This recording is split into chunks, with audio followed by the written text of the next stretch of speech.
Salam sejahtera Malaysia, denyut nadi suara rakyat bergema di channel ini. Okey. Parlimen sudah dibubarkan. Tahniah diucapkan kepada Perdana Menteri Malaysia yang mendapat perkenan daripada Ketua Duli Yang Maha Mulia Seri Paduka Baginda yang di-Pertuan Agong. Tuan-tuan dan puan-puan yang dihormati sekalian, maka dengan itu banyaklah spekulasi sekarang ni berjalan sampai mau max load sudah ni. Saya punya memori data max load sudah. Kenapa?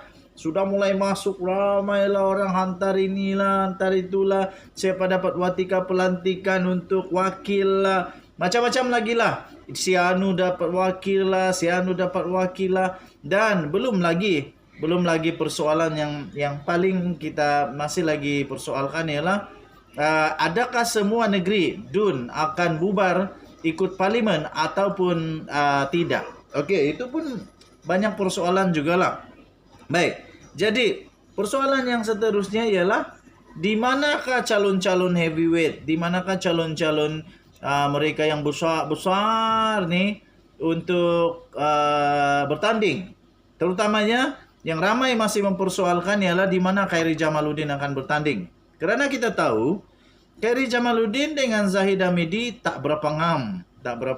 Banyak sekali desas-desus tak berapa ngam. Persoalannya, Khairy Jamaluddin akan bertanding, dicalonkan atau tidak. Tetapi ada artikel berjanji, ada artikel menulis di sana, kalau Perdana Menteri tetap Ismail Sabri Yaakob, maka Khairy Jamaluddin akan tetap menjadi Menteri Kesihatan. Nah, tuan-tuan dan puan-puan, jadi sekarang ini tiba-tiba setelah semuanya sudah terungkai, sudah terjawab siapakah yang akan bertanding, dan KJ akhirnya buka mulut. Khairy Jamaluddin akhirnya buka mulut dan beliau mengakui bahawa beliau bersedia untuk bertanding di mana-mana parlimen saja. Tak takut. Sebab itu saya akui saya memang sukalah dengan Khairy Jamaluddin kerana memang betul dia tidak kisah, dia tidak takut dan dia memang berani. So no problem, di mana-mana pun boleh bertanding. Okey, so ahli parlimen Rembau sekarang sudah bekas ahli parlimen lah sebab sudah bubar kan? Sudah bubar.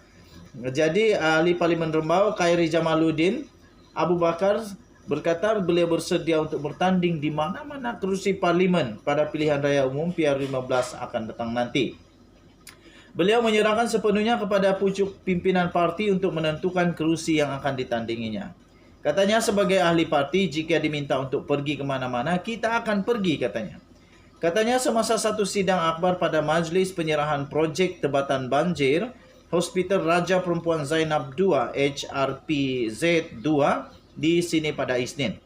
Menurut Khairy Jamaluddin, setakat ini pemimpin tempatan yang ramai menawarkan kerusi parlimen untuk ditandinginya pada PRU15. Sebelum ini Khairy Jamaluddin ditawarkan untuk bertanding di parlimen Port Dickson, Seremban dan Alor Setar. Saya mau dia bertanding di Port Dickson, lawan dengan Anwar, kasih kalah Anwar. Kita tengok adakah Khairy Jamaluddin mampu untuk kalahkan Anwar Ibrahim. Tapi kalau mampu, bagus, kasih kalah si Anwar. Atau di Parlimen Seremban, atau di Alor Setar, lawan dengan Mahazir pula. Siapa itu? Mukris Mahathir kah? Bekas Ketua Pemuda UMNO itu terpaksa meninggalkan kerusi itu selepas timbalan Presiden UMNO iaitu Datuk Seri Muhammad Hassan mau bertanding di Rembau. Okey, jadi pada PR14 yang lepas, Khairy memenangi kerusi Parlimen Rembau dengan menewaskan pencabarnya daripada PAS dan PKR dengan memperoleh 36,096 undi. Okey. So kalau Thomas Hassan bertanding di Parlimen Rembau, bolehkah dia mengikut jejak Khairy Jamaluddin yang menang ataupun minta maaf saja, KJ saja yang disenangi dan disukai? Kita tengoklah nanti apa keputusan yang akan datang, tuan-tuan dan puan-puan. Yang pasti, Khairy Jamaluddin tidak gentar. Di mana saja letak, hentam saja. Lawan, tetap lawan. Dan jumpa lagi. Bye-bye. Salam sejahtera Malaysia. Denyut nadi suara rakyat bergema di channel ini. Inilah yang terjadi. Selepas saja Perdana Menteri Datuk Seri Ismail Sabri aku bubarkan parlimen, tiba-tiba berlaku ini kepada muka saya. Entah hitam-hitam semua jadi. Tidak, sebenarnya anak saya buat treatment muka saya tadi.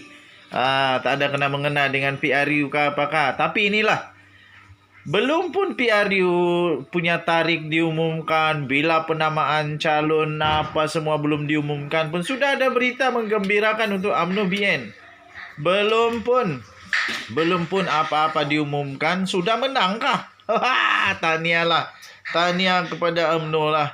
UMNO BN yang belum pun pilihan raya, belum pun bertanding, Zahid Hamidi sudah menang. Tapi dia menang apa sebenarnya? Menang apa? Menang tiba-tiba. Pembenci kepada mereka tiba-tiba membuat kenyataan yang menang. Paling menang legend gila. Sampai UMNO menang lah. Okey, so apa sebenarnya? Tiba-tiba Tun Mahathir meramalkan UMNO akan menang PRU 15. Rupanya ramalan Tun M UMNO. Ramalan Tun M UMNO akan menang PRU 15 bukan satu yang mengejutkan. Ramai orang kata kepada saya, sebenarnya memang betul. UMNO BN boleh menang dan sebenarnya tidak mengejutkan semua itu berlaku. Kerana memang mereka kata, ini bukan saya kata, mereka kata memang tujuan Mahathir untuk kalahkan UMNO BN pada PRU 14 yang lalu, kata mereka hanya satu, iaitu memastikan Najib Razak dan Rosmah Mansur masuk penjara kerana rasuah mereka, kerana pecah amanah dan kerana penyelewengan kuasa dan sebagainya. Jadi selepas itu, mungkinkah Mahathir punya tujuan tak ada lagi? Tujuan dia tak ada lagi untuk dia memastikan siapa-siapa masuk penjara. Zahid Hamidi, Mahathir tak keras sangat kepada dia untuk pastikan dia masuk penjara ke apakah. Okey, jadi Mahathir meramalkan UMNO BN boleh menang.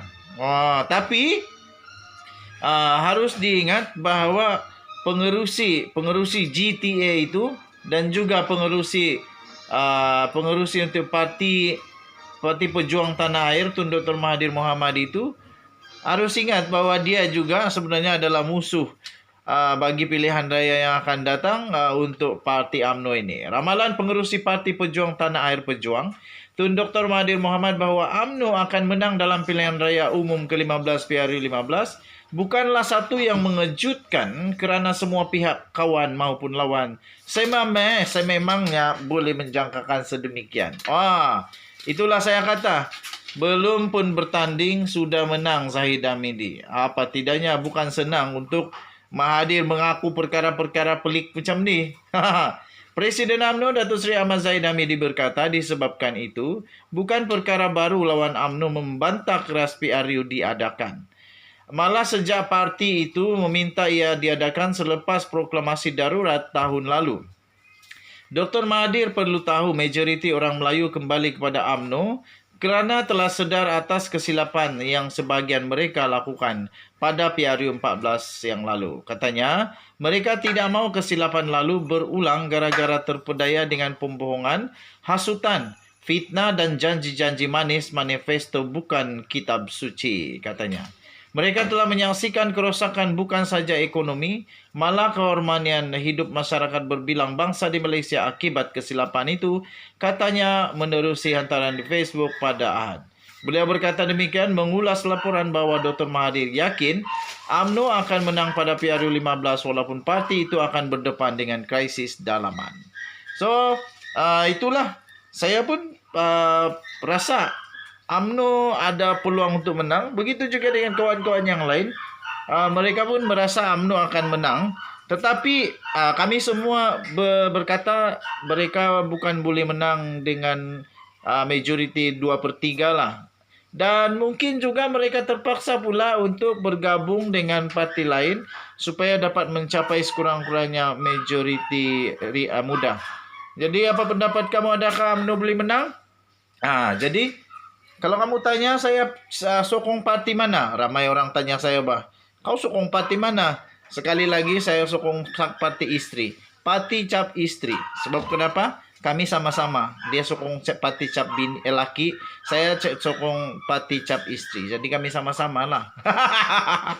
Denyut nadi suara rakyat terus bergema di channel ini. Tahniah diucapkan kepada mantan Perdana Menteri Datuk Seri Ismail Sabri Yaakob yang telah berjaya mendapat perkenan daripada Seri Paduka Baginda Yang di-Pertuan Agong untuk membubarkan parlimen seterusnya untuk memberikan laluan kepada PRU 15 dilaksanakan.